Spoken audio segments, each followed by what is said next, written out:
On your end, you would want to work on your own stuff in therapy, about why you kind of get into these relationships with people who are avoidant and who are pushing you away. The only things you could do is work on yourself and then try to get somebody to work on the couple. I mean, that's it. But the working on yourself is growing more confident, understanding the roots of your low self-esteem issues, and developing more of a life outside the relationship is a huge one.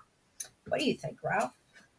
That sounds familiar. You know why it sounds familiar? Because I say exactly that in my book, The Dead Bedroom Fix. You can learn more at deadbedroomfix.com.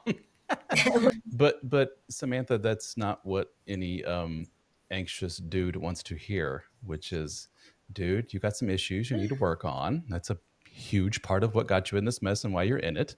And why don't you stop pursuing Yeah, and pushing and hovering and smothering this woman who wants the exact opposite of that? You're just pushing her further away. And the exactly. biggest fear of any anxious person is, if I stop pursuing, if I stop smothering and hovering over them, then they will go away, and they will go away permanently. And I love them. I don't want to lose them. It's the old, if you love them, let them go thing, isn't it? It all comes back to these old axioms. Feeling If good. somebody doesn't want to be with you, you can't really make them be with you. You can end up in some sort of a detente, at least until the kids are older, if that's your choice, but you cannot really force somebody to engage with you. The person needs their own kind of motivation to do that. And sometimes their motivation is also keeping the family together. And if you just lay off a little bit and develop your own life, then that gives them the chance to come forward more, Hmm.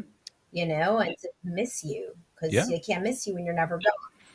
There's there's certain subsets of individuals that have read my book and come to me with help, and there are some that, oh yeah, you talk to them for 30 minutes and you're like, dude, this is really bad and this isn't good. There's some of this is tantamount to abuse and all kinds of horribleness, all the way to the opposite end of the extreme, which is, mister, it sounds like you got a really good woman on your hands.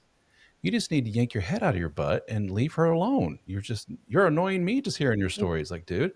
And some of these men do, and the Yeah. wife flourishes, and sometimes the wife literally says to them verbatim, "I recognize what you're doing. Thank you. That's what I needed. And now, how Yeah. about we go on a date Saturday?" Yeah. And the guy's like, "Well, that's awesome. All it took was to back off." It's like, yeah, dude, you're too much. Yeah, some is really like that, especially younger couples, especially people who are not as entrenched in a negative dynamic. Hmm. They have more flexibility, especially with younger kids. People are really motivated, so there are windows